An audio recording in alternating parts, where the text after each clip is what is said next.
I guess. Hello, everyone, and welcome to the open forum organized by Innovators Club in collaboration with the EU for Innovation. Before starting to present the special guests today, I want to thank the EU for Innovation for everything that they did in organizing the event. Actually, today we have Mr. Fritz Fried, who will talk about the company named LOLOCO. Actually, as I know, they started the company as when they were students as a project in a semester.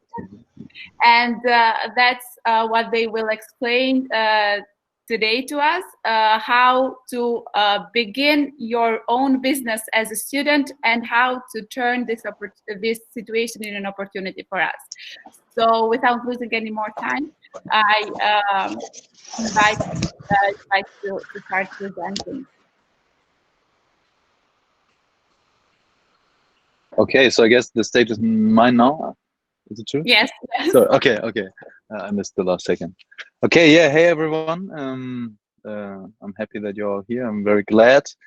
Amala just texted me and told me, yeah, can you do some presentation, tell a bit about your story, all of that stuff, and yeah, the topic was how to start your business as a student and how to turn the current situation into an opportunity. And I will for sure not be able to just like give the perfect answer to these two questions, but I'm pretty sure I can tell you a little bit about my story, our story, and maybe that's interesting to you. I will start to share my screen right now. So I hope this all works now, but it should, because I prepared like a little presentation. Tell me if you see something, the mouse moving. Yes. Okay, perfect. Okay, perfect. So yeah, before I start, just a little bit about me. I'm Fritz Fried. You said name. It's Fritz Fried, actually, very German. But you can call me Fritz. So yes, I said it wrong. No. You know the name Fried, the surname.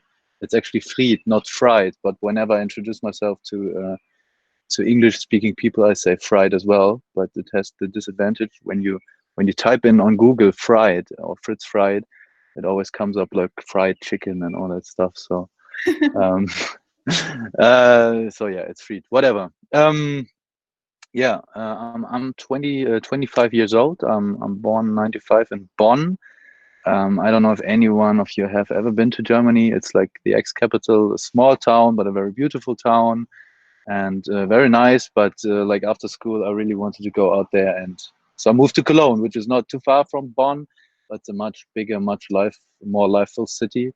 And yeah, in the city, I spent my last 5 years, and what I basically did there, besides like living a student's life, of course, going on parties, whatever, having a lot of friends, I studied information systems there. So like. It's like how do you use information systems like IT systems, like informatics, in a business environment? This is pretty much what I studied, and was a very generous study. I didn't really studied how to program or like how to found a company. It was like more basic, more general. But however, this study brought me here, and this is why I'm talking here, because I founded my own startup while studying, and while it used to be a university project. That's how it came out of university.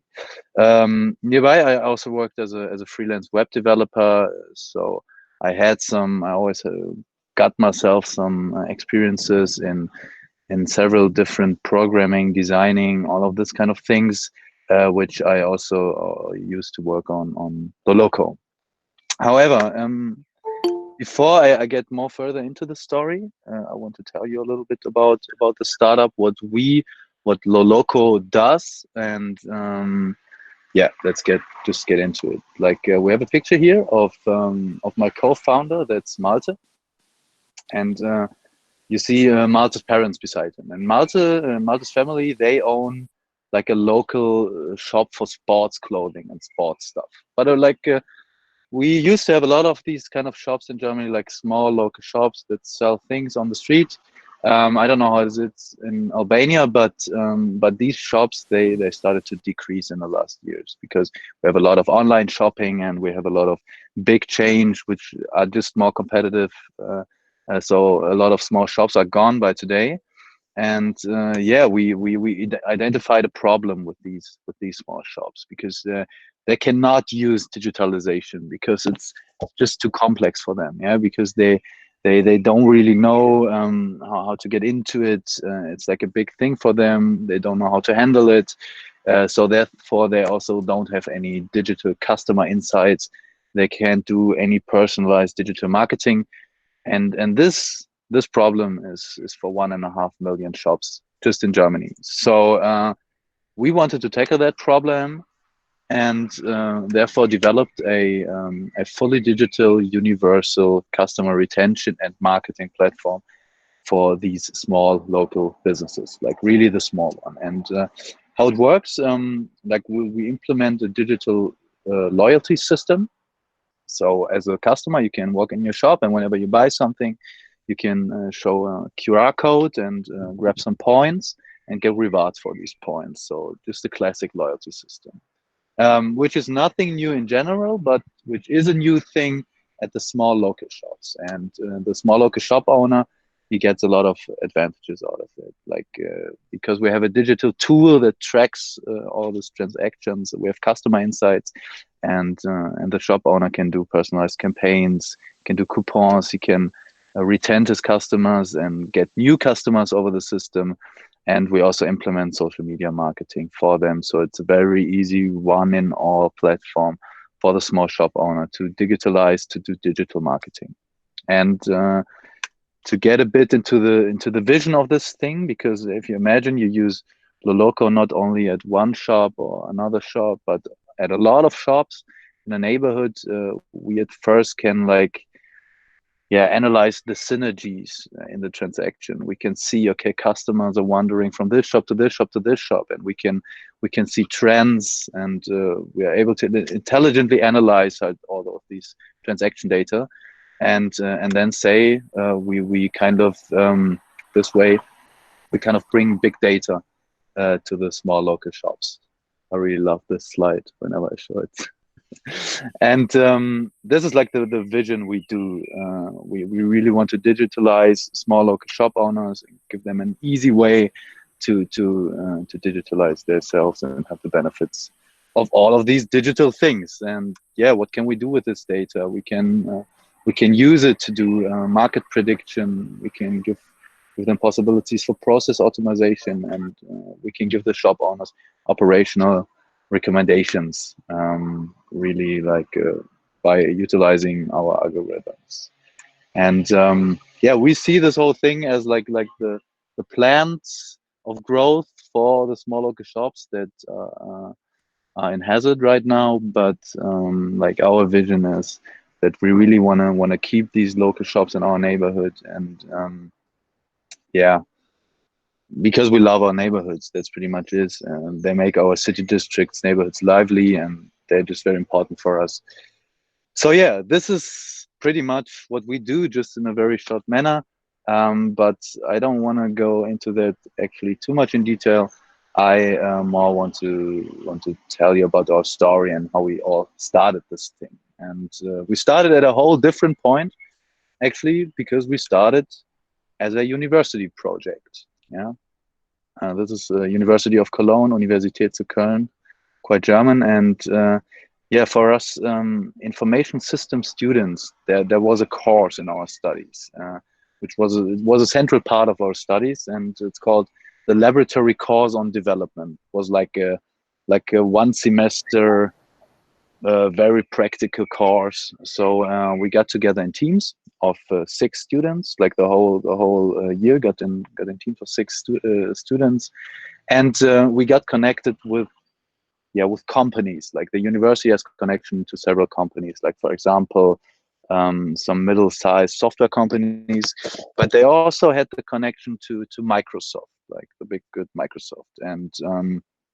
we were the team which was matched for Microsoft. So in the next semester, we should do some kind of task for Microsoft, and we were all very excited about it. We thought, okay, so we have a business partner, Microsoft, now in our study project, and we really got to rock it. So we went to the Microsoft office in Cologne. We were all very chic. You see, it's not too startupish, more like in the business world.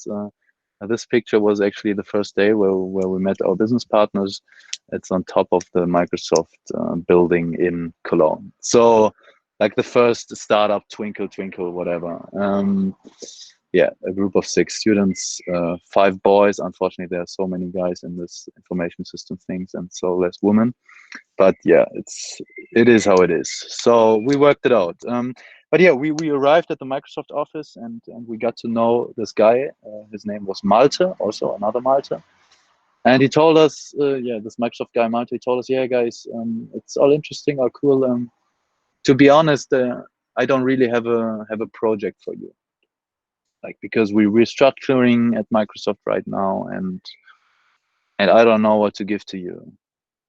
Sorry. And we were like, okay.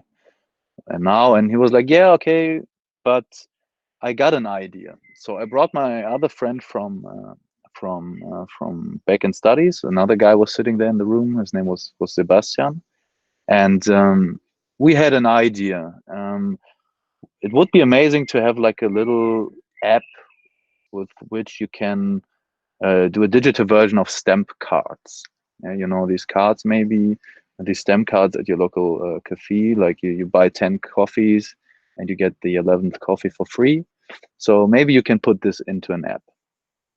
And we were like, okay, yeah, we can do it. Anything else? Use this software framework, and everything else you can decide by yourself. Just do it. And we were like, okay, we have a business case we want to solve. It's not even a software case, it's a whole business case. And we have very much freedom to do it however we want to do it. And this was the amazing part. So we got a team of students which were all kind of motivated because they all wanted to get a good grade. But we were totally free of what kind of work we would do and in which direction it would go. And this was an amazing thing for us. So in the next 6 months, we started developing that thing. We worked a lot. This is like an old picture in our university. Always like programming. None of us was a good programmer, actually. We were creative for sure, but I think the techniques were the most horrible thing about it. We also really like to do breakfast and just hang out with each other. So it all really made fun. And at the end of the semester, there was LOLOCO. We called it LOLOCO because it's local, loyalty, it's coupon, something like that. So yeah, and that was in January 2018, like a 1 semester university project, and this was what came out. And like I think in total in the semester, like it was 1,350 hours of work, but especially it was finding new friends, having a lot of fun, and like we had a team, we had a concept, we had a first prototype that worked so but at least we had the concept and the team. So why not start a business out of it? Yeah. So this was our perception. We're here now, we're still studying, but we still have some spare time. Why don't we just start it? And after that semester, I've been abroad. I've been on a semester abroad in Brazil. My other friends, Malte, they finished their bachelor thesis. I was a bit later in the studies. However, in this half year where we were all a bit split apart, we kept on working on it. So I was doing the website. Some other people were like doing some organizational stuff, and we were actually pairing us with the first business partners we had. So the guy from Microsoft and his other friend Sebastian, they became our business partners. So yeah, that was in the next 6 months. And about half a year after the study project, things started to get serious, because then I came back to Cologne and we started, okay, we're now here. with 5 founders, like 3 from the student team who left, and we're 2 experienced partners. And so in September we connected with the university, and yeah, we officially founded the company and moved to into our first office. This was actually exactly our office. Like our table was up here, so we had a table for 3 persons. We were still a small team. Some other people were working from other cities, also via online. However, we were still totally at the start, even though we had our concept and the idea. But what we had figured out was like the team. We had figured out who in the team does what, like the positions. We had figured out the commitment, like who in the team wants to work, how much, who wants to put how much effort in the team, and we had figured out the financial stuff. So who is spending how much money, and so all the total serious stuff was clarified, and the company was founded at that point. Even though we didn't really even start, like really, like getting really into the serious start. But yeah, for me, I remember like at that time, the whole thing was still all a fun project. Like I was always interested in this startup ecosystem and all of these stuff, but and somehow I got into it now. But it was still, I couldn't take it too serious. I was still studying, and but yeah, I was like, okay, yeah, just do it. I mean, I have nothing to lose. I have nothing, cannot fall deep. And it's about making experience. So I was not seeing the point that I will get rich out of the startup or anything like this. It was more about like experience new stuff, because I'm getting to the end of my studies. Let's see what comes out there. Let's just do it. And yeah, in the next month happened a lot.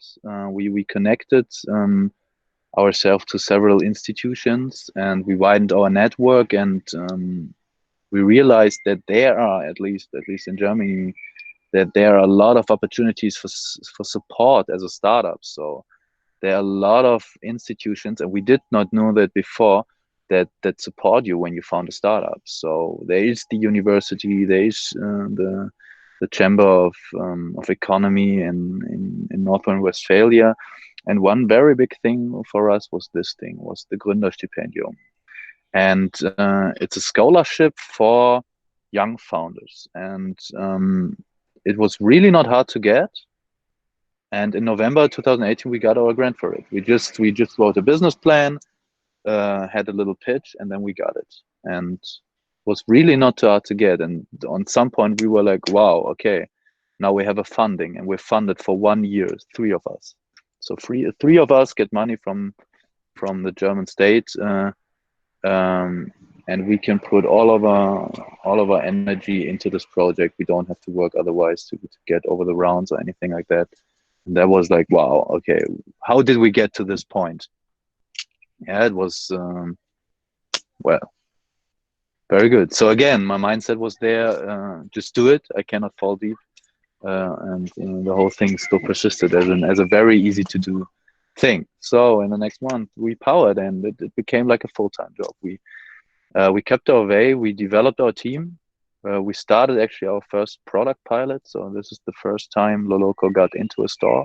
See this little thing here with a scanner. It looks totally different today, but yeah, we were on trade fairs.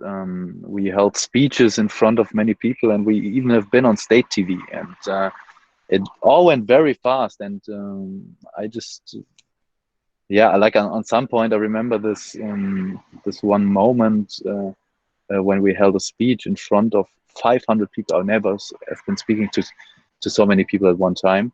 Was a conference in the local city hall, and I could not really believe what was happening. And I talked to Malte and said he said this startup thing, it's like a game. You just move some figures on a game board, and suddenly you are talking to a lot of people. And I think that was the outcome. What I realized, hey, to found a startup is really not a hard thing. You just have to do it. Yeah. And I never felt like that my work was so really super great, or I'm so over talented or whatever. Like, but the essence was like when you stand behind something and you just do it, like people will start to listen and they will support you. And if you stand behind a good thing, like an honest good thing, you really want to change something, and you just power for it, people will support and will hear you, and it's actually that easy. So yeah, to break this down, why should you found a company while you study? I think the most important thing is you are free. Like, you don't have many responsibilities. You are young, you have a lot of energy, and you cannot fall deep. Maybe later on you maybe have a family, you have children, you have to care for them, you have to make money. And right now you can live with a bit less money and just work. And yeah, like I said, it is not too hard actually. And the main thing is like, what I always told to me, okay, from this studying startup I'm doing right now, I will never get rich out of this, but I will learn a lot, and I will have a lot of fun. And I'm pretty sure every one of you, if you start to found a startup, your first startup, you will not, you will dump it for sure, but it's part of the way. And I talked to some startup guy some weeks ago, and he told me, like, in the Silicon Valley, like there in California, you will not be taken serious when you just at least dumped 3 startups. Then they start talking to you on a serious way, because you know what can go wrong. However, we still didn't dump the startup. We're still on it. Maybe we're the one thing, but this is still my main thing why I do it. It's because I'm getting experience and it's fun. And I know that if I earn all of this experience in the startup world, etc., I will be one day on a position where I also can make money. Yeah. So, but that has to basically clear. I think first startup, not big money, but it's big fun. Yeah. That's to the first topic. I want to switch to the other topic right now. The COVID-19 thing. We're in a kind of crisis right now, and another thing I was asked, okay, what is how to turn the current situation we have into an opportunity, and I tried to think about it a little bit, and I think how we can turn the current situation into opportunity, we can have this knowledge for every kind of problem. So it's not only about the pandemic we have right now, but as a startup entrepreneur, you have to think it's problem solving all the time, and putting opportunities into situations all the time. So yeah, I will tell a bit how I handle it by myself, how we handled it. And yeah, I remember that one week. I don't know, maybe it was like timely shifted to Albania, but I remember that one week where all of this Corona stuff started to get serious. So I remember, like, in the first days when you heard about Corona, no one really took it serious. It's like, yeah, it will not affect me. Everyone is going on my nerves. Like, why is everyone panicking so much? Come on, like, I'm young, like, it won't affect me. But like, we all very soon realized that this is kind of wrong, and restriction gets further, and we couldn't go out anymore, and stores were closing. And I remember then that when my trip to Tirana was canceled, I really started to be pissed off. Like, I started to get angry and was like, why is everyone here like pissing me off with this Corona shit? Like, I can't even see it. It's not even real. And I don't know if you heard about this cycle of acceptance. It's like a psychological model of what a person's mind like typically goes through when it receives bad news, or realizes a bigger problem. Like it starts with the receipt of a bad news, and the first thing you do is like, no, it's not true. Come on, no. It's like denial, and after denial, you get angry, you get depressed, before you on some point start to bargain, start to accept this thing, and start to work with the problem. So, and on that week, I was for sure somewhere around here, like somewhere around denial, anger, and maybe depression. Yeah. And yeah, however, the clue is, I guess, in this kind of situation, how you get from here, from being angry, to work with the situation, as fast as possible. This is, I think, the big thing. And like I said, that doesn't only count for the actual crisis we have, but it counts for every kind of problem you may have in your little business. Because especially like this denial kind of thing can get kind of dangerous because, for example, when you have a business idea and you start working on it and you realize it doesn't work out, like your business idea is not working, something is not working, some customers is not buying your stuff, whatever. You have to be very fast. You have to be able to pivot your business. Yeah, you have to be able to change your business. You have to be able to maybe realize that your idea was not a good idea and start a new thing. And when you're in this thing of denial and not realizing, come on, no, I will make it work, this cannot be true, you maybe keep pushing your business idea, which does not work, too far, and in the end can make less advantages, as if you just would have started to realize, oh, okay, that's true, I'm changing my thing, I'm accepting the problem, like getting into this accepting things, and I'm starting things out new.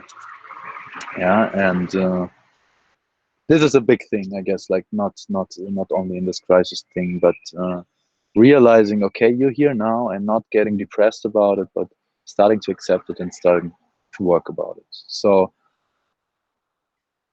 yeah, for Corona, this like for LOLOCO, this Corona thing was very big. It changed our plans a lot. Like as you know, like our customers are small local shops, and all the local shops were closed, so we didn't have any customers anymore. Yeah, and actually, our normal plans were to do a big product, second tier product launch at the beginning of June, so like in the next weeks. And we had to do a lot of preparation for this at the local shops and talk to a lot of local shop owners, etc., etc., etc. However, this was not possible anymore. So our normal plans we could not do it. Like we could still get back into our rooms and keep programming on our systems, but on the business side, on the sales side, we could not do anything. So what should we do now? And I remember also, I remember that one week I couldn't work. I didn't do anything. I just stayed at home, watched the news, and was like, okay, like it will not affect me too hard. Like I'm fine, but what should I do now? I was like not motivated to do anything at all. More like, okay, let's see what goes on. But after some time, we realized, okay, we're gonna work with this. Yeah. So we started a whole new thing. We just did another like little startup thingy in a startup thingy, and we founded a brand. It's called Anyhats for Händler, which like in English you can be translated to like a heart for small shops, or like a heart for shops, but it's meant for small shops. And the model behind it was pretty simple. Like we print and sell shirts, hoodies, bags, face masks, like some other type of merchandise with this logo on it. And all the earnings we make, so all the money we make out of it, we fund this money to small local shops. Because since all the small local shops are closed, they could not make any revenue, so they were in danger. And we said, okay, we are LOLOCO, we stand for these small local shops. We help them now. Yeah. So we made our first products. We took pictures of the product. We made deals with the textile suppliers. We got sponsors. We set up our marketing campaigns. We connected with the press people. And after 1 week of work, everything was set up and ready. And we started selling our products. Yeah. And that was impressive because, yeah, the outcome was we collected donations for small shop owners who were struggling. So we did a good thing. We strengthened our brand and widened our reach in general with LOLOCO as well. And we got press people coming over and asking us things. And like a lot of people became aware of us in a good way. And we widened our network of local shops. Like whenever a customer ordered a product, he could nominate a shop where the donation should go to. And we called the shop, got him his donation, and he got to know us in a good manner. So we got good recognition from a lot of shop owners as well. So this was not only a charity thing to support the shops, but also a marketing thing for us. So yeah, but we did a total different thing and stepping back. And now at this time, we're starting to get back to the normal things and keep developing our things. The shops are starting to open again in Germany, so we can get into this again and again. Yeah, so it was like a little Corona project. But what was amazing was that I realized how fast we were able to work together in a team and set this whole thing up, like do the total pivot and realizing, man, it's just 1 week and we did a whole new business in 1 week, and we did it all online and all from the home office. So I was really impressed how you do not need to meet physically, and how you can work together in a team when you have a common idea of what you want as an outcome. It totally works online, so no problem at all. And actually, in the last 2 weeks, we welcomed 2 new interns to our startup, which are working for us now or with us.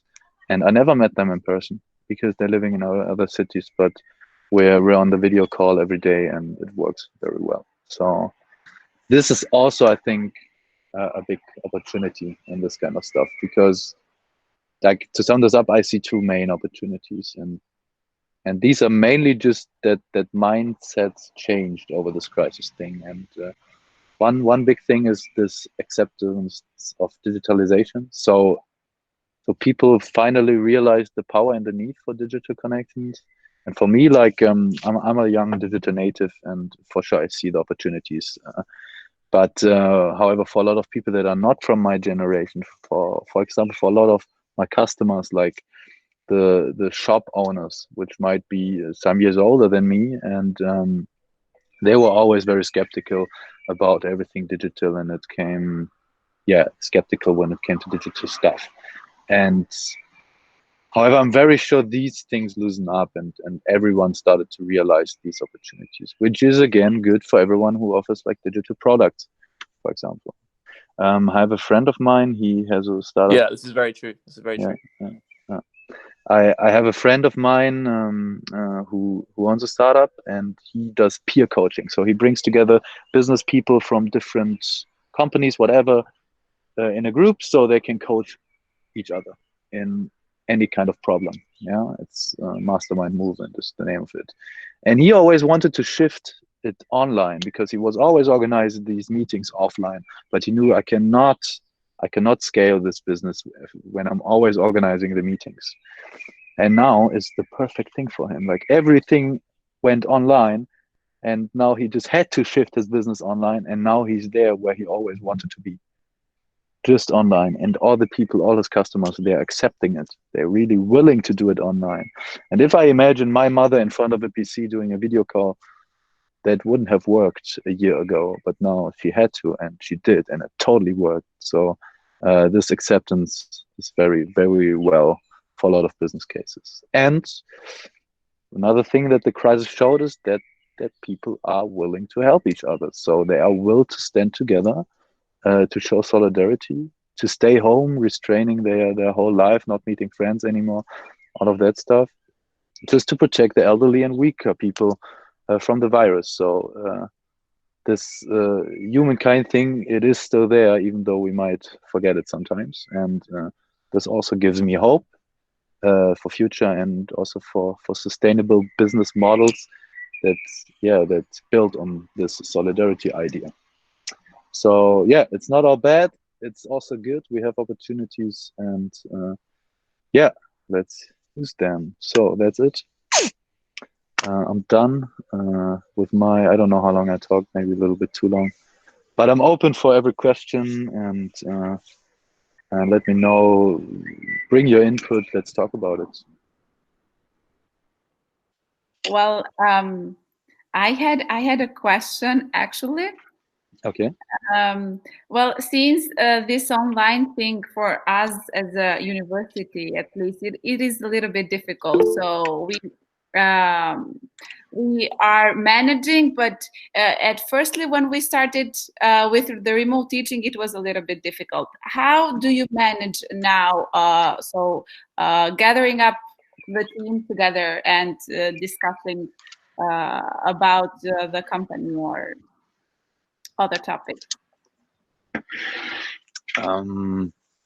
So in general, it starts the technical stuff has to stand. So we have a common system we all use. It's called Microsoft Teams. It's like a work collaboration system, and where you can message each other and where you can just really quickly set up a call. Everything in one software. And this is like the first days we started. Like, okay, we were doing calls every other minute, like calling the other guy for this. I have this and this question, and I have this and this question, calling each other all the time. This was the beginning, in the beginning of this crisis thing. And like it soon started to get a bit complicated because you cannot just totally get in your deep zone and work because all the time there were like people calling you.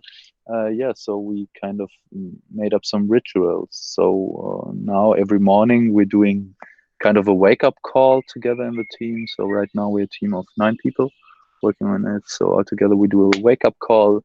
Has to be a very short call, and everyone gives an update for 2 to 3 minutes. What he's gonna do today, how he's feeling, and then that's it. So you get like several connection points on the day where you meet each other online. Yeah, and whenever you want to talk to each other, you just make an appointment online, and then you have the time, and everyone went in and does it. Yeah. But So everyone, you said that today you are around 9 people. yeah, right now, yeah, with the interns and everyone. Yeah. So how do you understand that a specific person it is right for entering to your company? In what criteria or? Like I talked to the person, and I think it's a lot about sympathy for sure. So since we're still a small team, I talk to the person. If I like the person, that's one big thing. And on the other hand, like it usually when we're not thinking about interns, but about people who got into a team a longer time ago and which are working full time since month now for us, it kind of developed into, for example, we also hosted a student project, and we had one student we really liked to work with. And after the 6 months of his project, we offered him, yeah, hey, don't you want to work with us? So it kind of evolves. We had the situations of like just having like a classic appointment with a person who was applying for a job at us. In this case, yeah, I'm talking with them. I'm looking on what they can do. I might work with them for a day, and I just see how the vibe goes. I think that's the most important stuff. I see that we have a question here in the chat from Siola, and she asks, what was the most difficult thing to do when realizing your idea?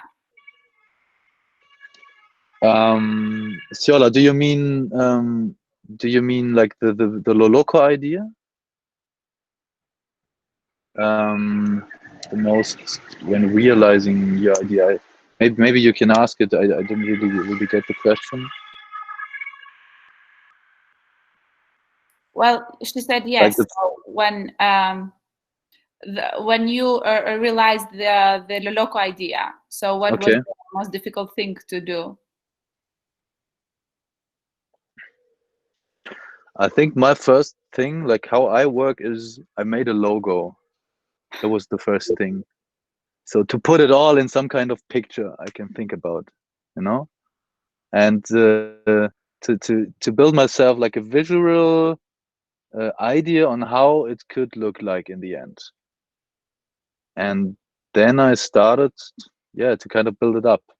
Yeah, I started to I started to make this concept. I talked about this concept with my with my partners, and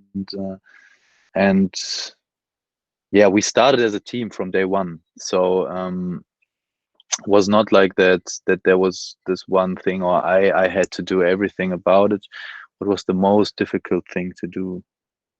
I don't really know. It was not that difficult, actually, to be honest. Like it was, it just really flowed. I just got into it, and I don't have this very big challenge that really took like robbed my sleep or anything like that.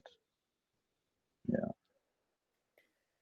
There are other questions also in the chat. I don't know if you can read it. Ah, yeah, I opened it. Sarah says, "What was the biggest challenge?"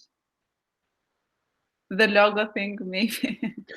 No, the logo thing not. I think the biggest challenge in general is to in this kind of thing is to manage your team and to work together in an efficient way. Like to really be communicating well and yeah, connecting to each other well, so you get the same point on the thing and have the same vision, and then can work together. I think this is like the biggest challenge I had in this, and still have, for sure. Like at right now, it is the biggest challenge, because whenever you have a problem and you start to solve it, you will find a way. And this is also this whole startup mindset. I think like I a lot of things I'm doing today I never did in my life. So whenever I come in front of a new problem, I'm pretty sure I will find a solution for this problem. I might take some time, and I never did it before, but I will find a solution. And also I have a lot of trust in my partners. So if they have like any challenge, they will find a solution for the challenge, and they will make it somehow.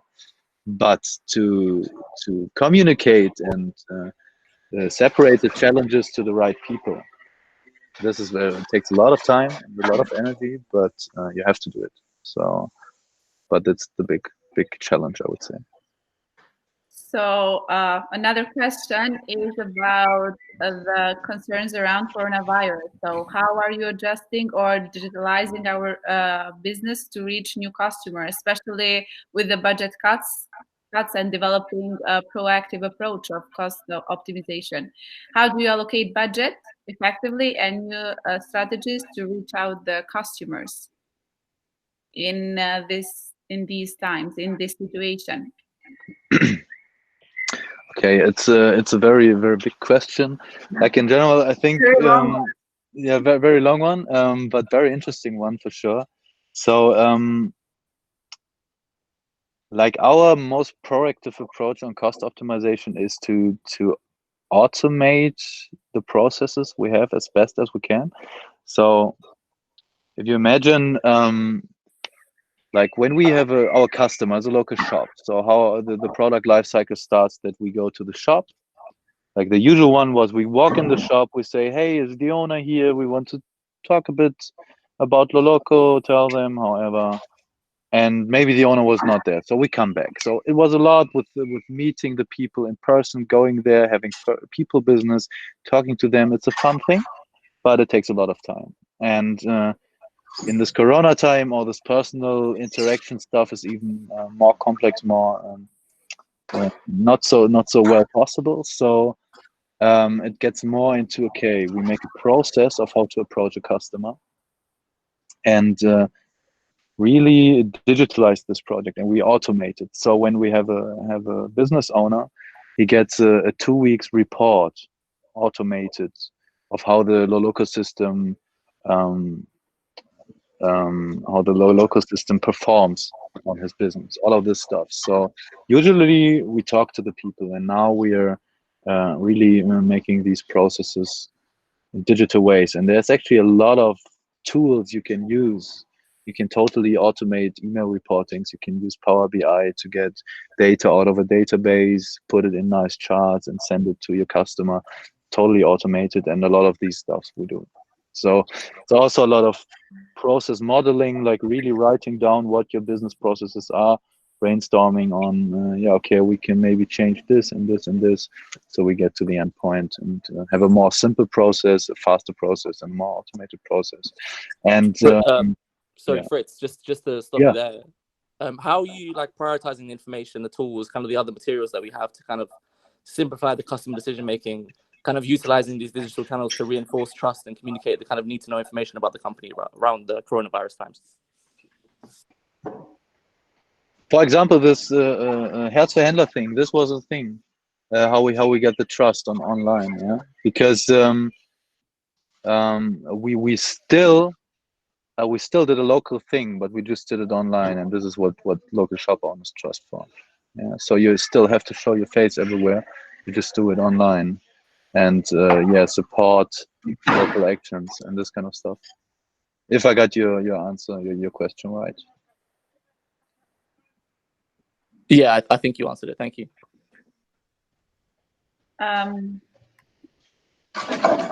So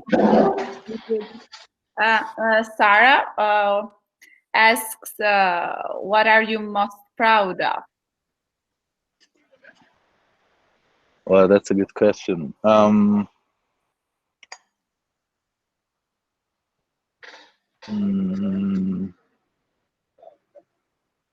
It's not like that one thing you can touch that I'm proud of. Kind of. It's not my my car or whatever. No, it's I think the development of the team and the development of the idea in the team, and then we brought it, in my perception, that we brought it so far, and that I'm still here side by side since 3 years with Malte and Philip and the other Malte and Sebastian and all of these guys. I think this is what I'm proud of the most.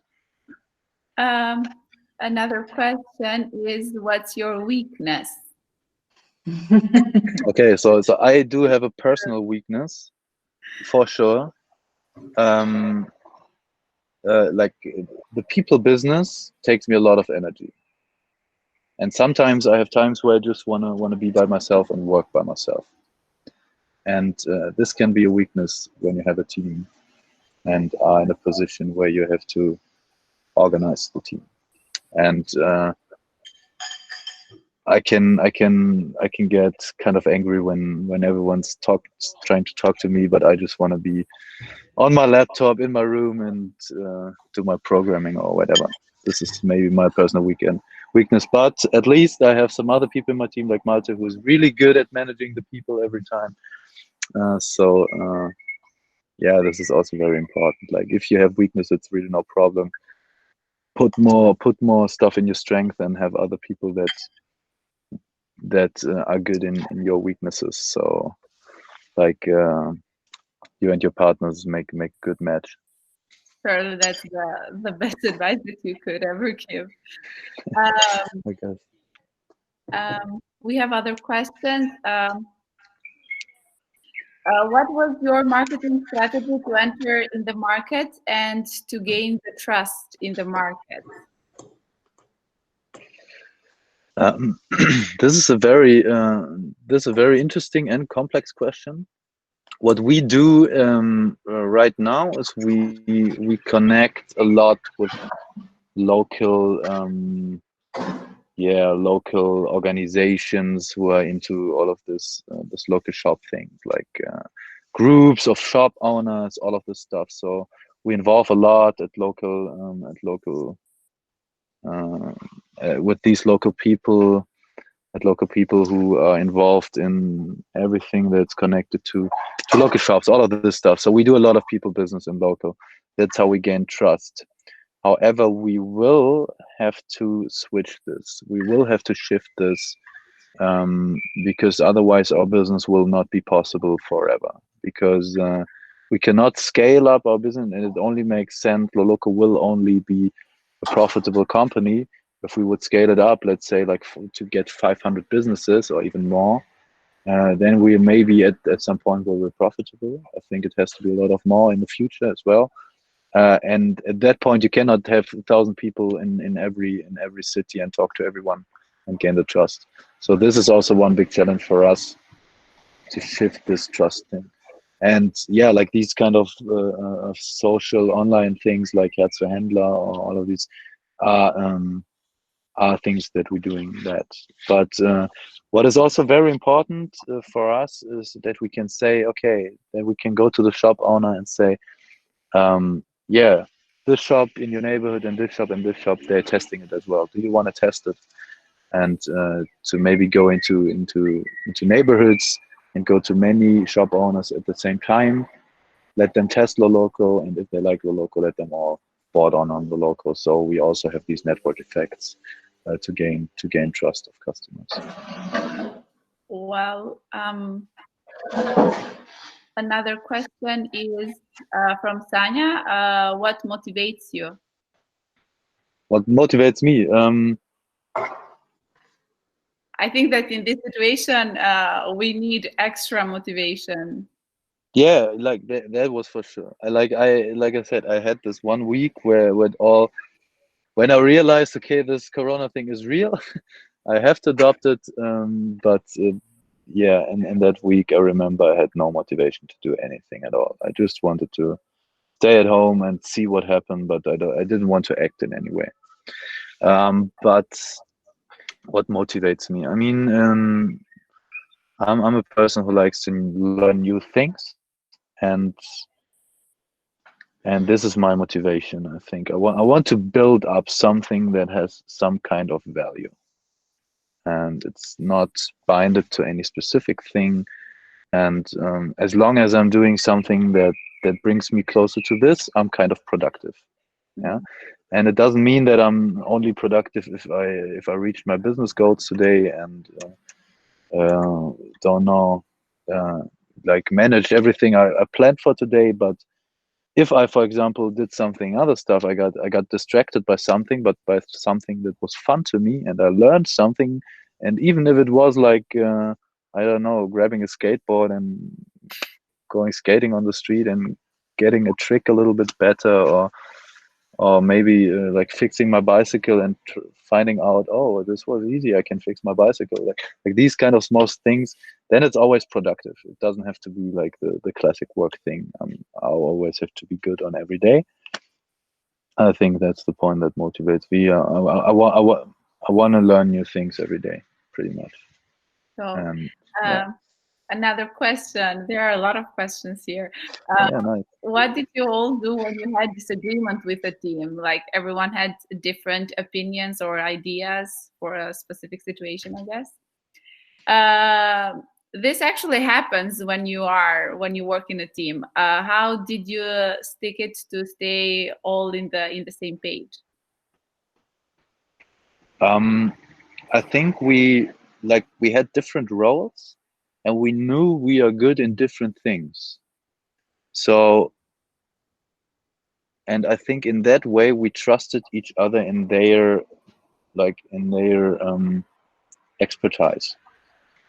So when it was something about the product, like for example, I'm doing all the design stuff and product conception stuff, when it was something about that, the other guys, they trusted that I'm doing a good job in this. And when I presented something to this, where they were willing to like it. And whenever Malte did a financial strategy, I had a lot of trust in him that he will do a good job, and that he is right. So it was also very easy at these situations for me to understand his point and get on his side. So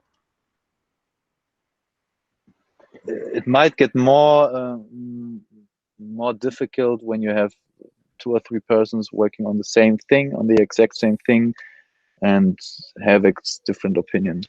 Something this can get more difficult in the future when we might be bigger and have more stuff. But right now we have to rely on everyone who is working with us in their perspective thing. So yeah, was not that much of a problem, at least. May I ask something? I wanted to ask you, how did you face the legal issues since you, however, manage a reasonable amount of data? And I don't know, how did you handle the legal issues with GDPR and all the bureaucracy of setting up a company? Did you go to a consulting agency, or you had someone in the team? We actually have someone in the team who's pretty good with this.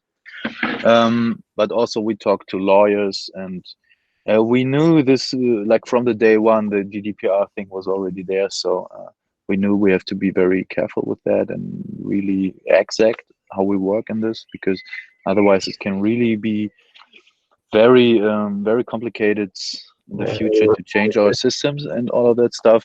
But in the end, we figured it out that we just anonymized the customer data, and then it's conform. So we have high security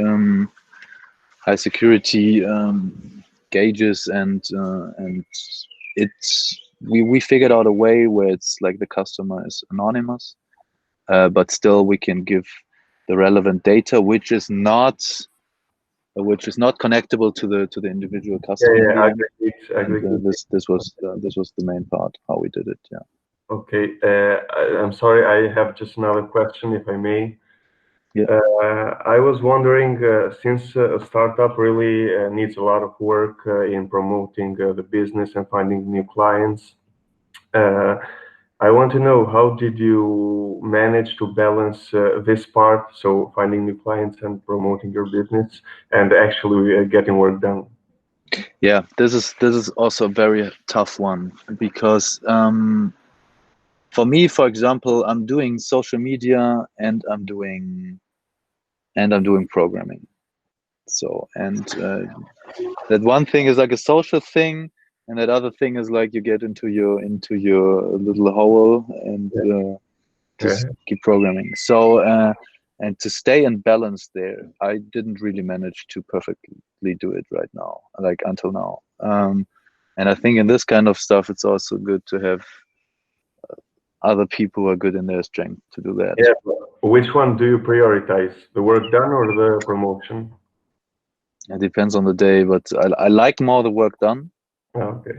It's more fun to me, because I know like after the day I have something done and I like it. But the other thing is also important. So Okay. Yeah. Thank you. Yeah, of course. So, have you ever thought about quitting the project whenever it got difficult? And if you did think so, how did you keep pushing yourself in that direction?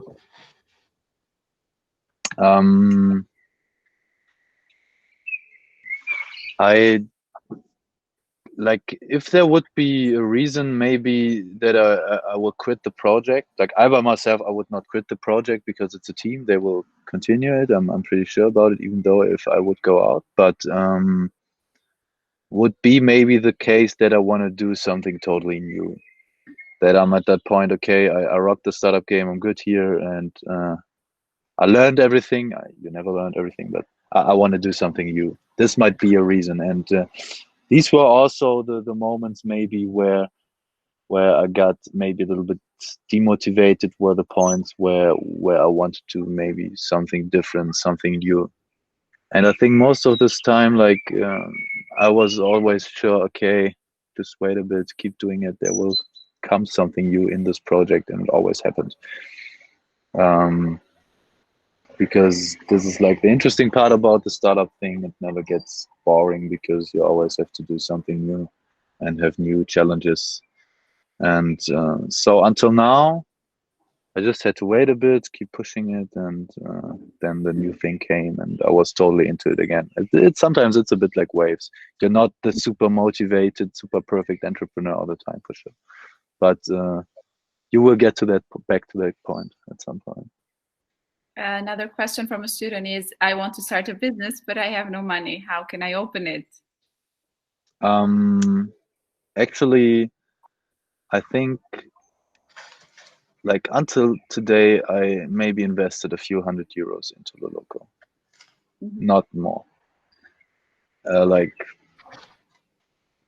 don't know the exact number, but not a lot, because you don't have to buy a lot of things. Maybe it depends on the case you do. If you do a digital business, you don't have to buy that much. All you need is a computer and a good idea, and you need people and do it.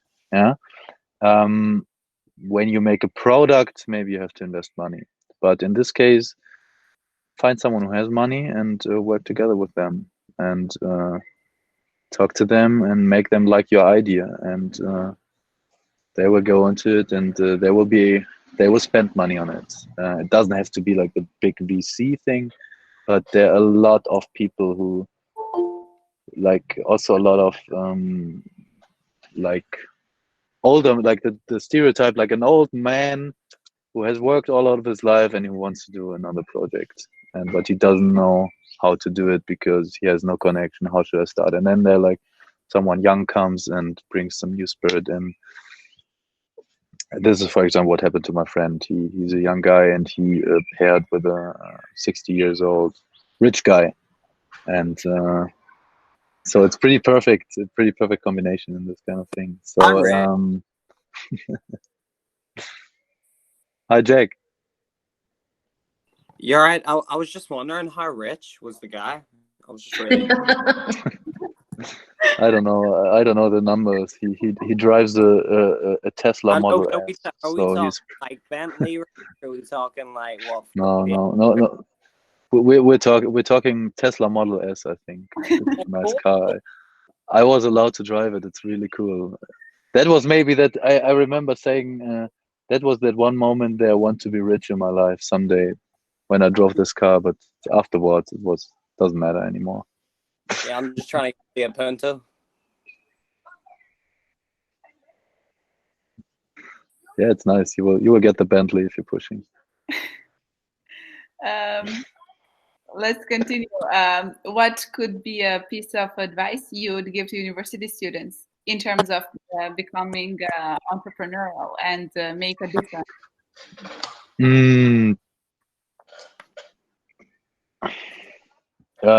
Just start it without knowing what's coming out in the end, and without having to know what comes out in the end. And just start some projects. Start with projects. Like your first thing is not like, okay, this is my startup and now it's going on and I'm totally pushing it and maybe it doesn't work out. So, okay, no, it's not going to work. I'm not going to make a startup. Start with projects. Like get together with some people, do something together, and maybe not have to look at it as a big startup from the beginning on, because things will evolve and projects will get bigger over time. And on some point you will be there like, oh, this is a startup. Yeah, we can call it a startup. And now we're starting up. Where do you see your company in 5 or 6 years? Sold, or maybe other people of my team are continuing it.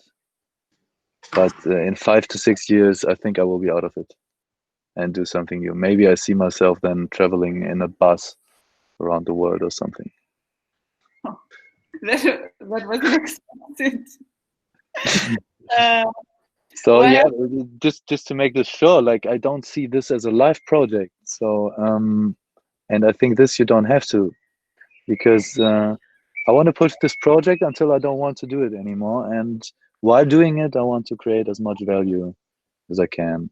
And for sure, I don't want it to be dumped but I mean, if someone comes and says, okay, I will I will responsibly keep doing your business and I will buy it from you, okay, I'm totally fine with that. Yeah, because I think this is maybe different with me to other founders. I was never like emotionally too attached to my business, because this can also drive you crazy. You have to somehow find a balance between being super attached and being non-attached. So on some point, I'm totally fine to give the baby away. Yeah. Fritz, just a quick one from me. Yeah.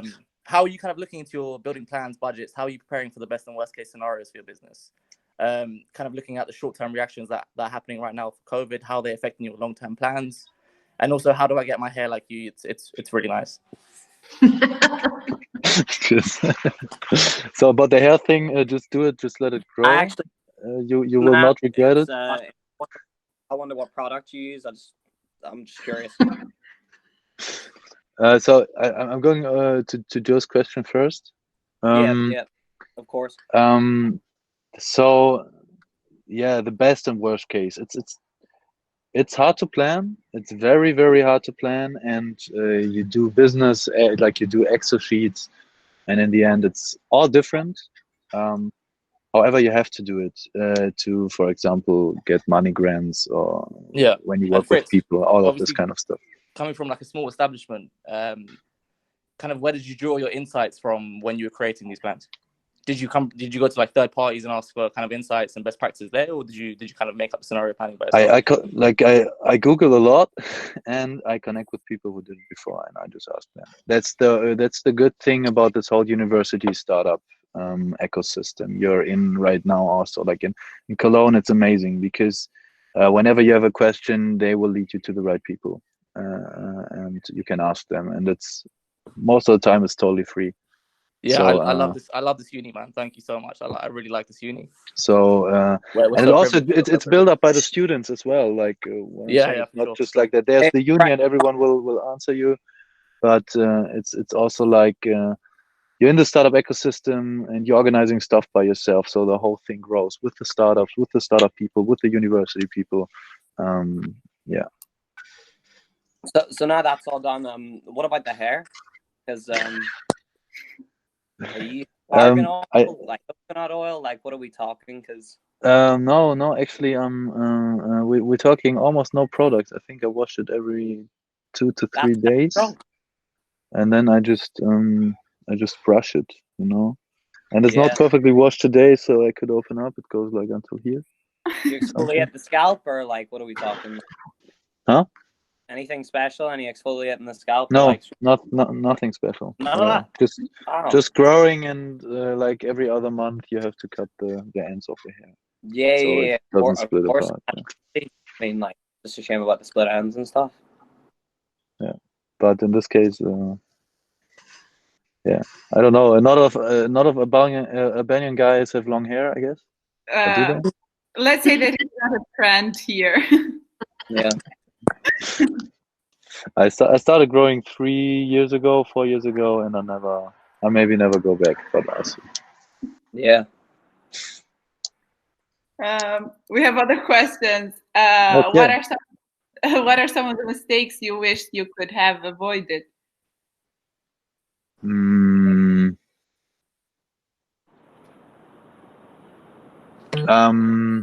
Don't mention any ex-girlfriends here, Fritz. Yeah. Yeah. No, I know. What do you like? I think it's very important that you pick the people you really want to work with. So at the beginning, there might be some people who are offering their work for you, and it's an amazing thing. And you're in the beginning, you start to work with everyone who wants to work with you. But when you grow bigger and you get more stick to people, it's like pick the people wise and make sure that you really like the people you're working with. So, Fred, sorry, I don't want to jump in or anything. Have you ever? Oh, but you did actually. Oh, sorry. Maybe put your questions in written. That's easier to handle for the crowd. Oh, sorry, I didn't know there was a lot of web traffic. Sorry, I'll keep quiet now. Sorry. No, you can continue. That's okay, because we have just a couple more questions, like 2 or 3. I mean, like, a bit hostile. Just saying. I don't know. All right. Your last. Okay, so no, I was gonna say. So basically, in business, have you ever? Has anybody ever done you wrong, or has anybody done wrong by you? Has anybody double crossed you, or is it just no? Someone like never.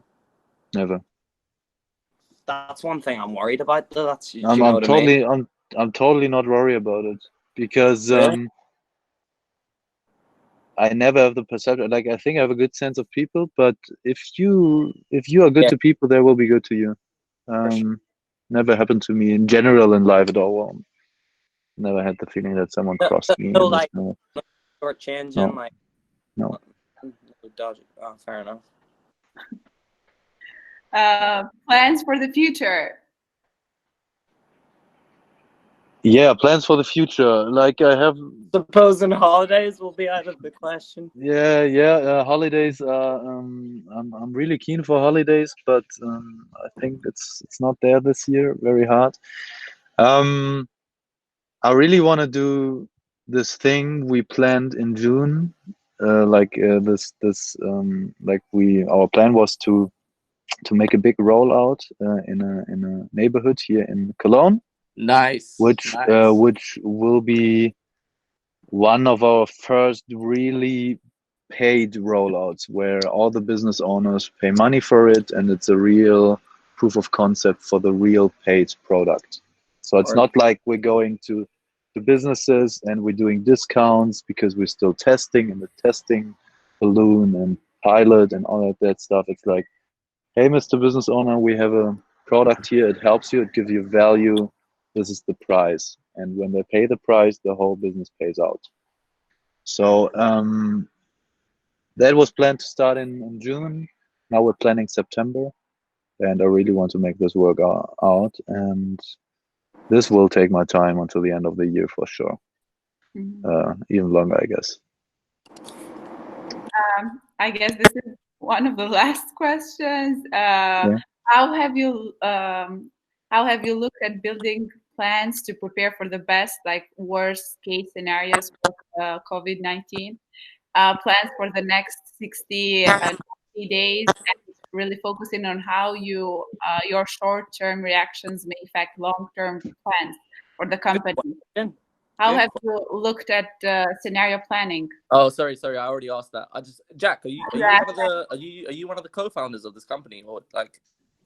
No, I'm just sitting in.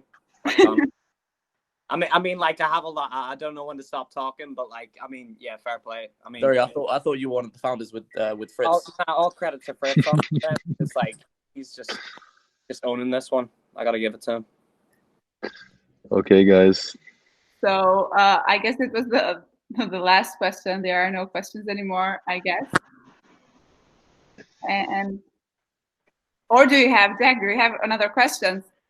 I don't know. Yeah, I actually want to ask Jack a question. How do I get to that kind of like being comfortable in front of the camera? Can we keep the questions to Fritz? Like, I've got one for Fritz. Like, just tell me about, like, how do you let your hair down? Like, you're not like literally. I know it's like gorgeous and everything, but like, how do you like relax and wind down? Jack, I'm actually reading through the question now. What else is here?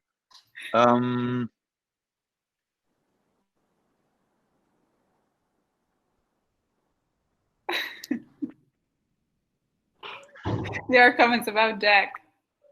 So, oh, Corona is fake. I see. Okay, now Joe, I see your question in text. So, Joe, you're always talking very fast. You have a very good English, actually. So, plans for the next 60 to 90 days. Focusing on how your short-term reactions may affect long-term plans for the company. Have you looked at scenario planning? So, we don't have that, actually. Like, we don't really have these exact planning and scenario planning, etc. And I'm not sure how like, I don't think like small startups like our size do have that in general, because not everything is always working with the numbers, and not everything is working in the all exact processes. So you don't have the scenario plan. Has kind of like the cash flow, or let's say, quote unquote cash in the bank, affected any of the operations within the business? Have you found it hard? No, right now not, because we're funded by a big program. So we're funded for the next 1.5 years. So whenever our sales go down, we can still survive as a company. So we got this money thing planned to at least keep us alive for the next 1.5 years. But on top of that, the sales that go in, like, they can go off, and we would not die, at least. And you always need that, I guess. If you think longer terms, you always need that money in the bank to keep you alive, or at least the possibility to get money to keep you alive. Very driven. Okay. Yeah, very driven. Very, very, very good. Thank you so much, Fritz, for being here in this online meeting today. Yeah, it was a pleasure. Guys, if you guys have questions, just send them over to me, and I'll be happy to pick them up. If I don't know, if whatever Joe's not capable of, I'll just take it from there. All right, thank you. No, I'm a student here, Jack. I don't own the company.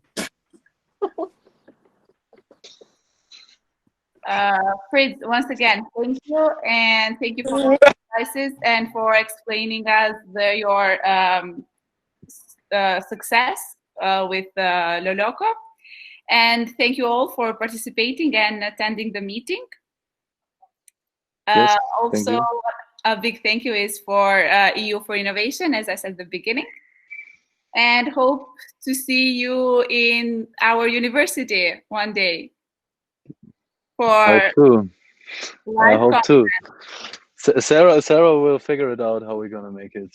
So It I'll do my best. would be a pleasure for us. It would be a pleasure. yeah, for me as well. Maybe next year someone.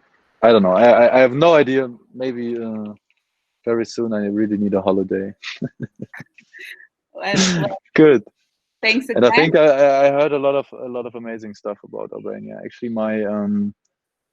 my girlfriend, she's Albanian, even though she's not too connected with Albania anymore because family struggles, whatever. Long story. But yeah, I really want to go there. You are welcome. So nice. Always. We'll do our best. Thanks again, and stay safe, all of you. Stay safe, all of you. Bye. Bye.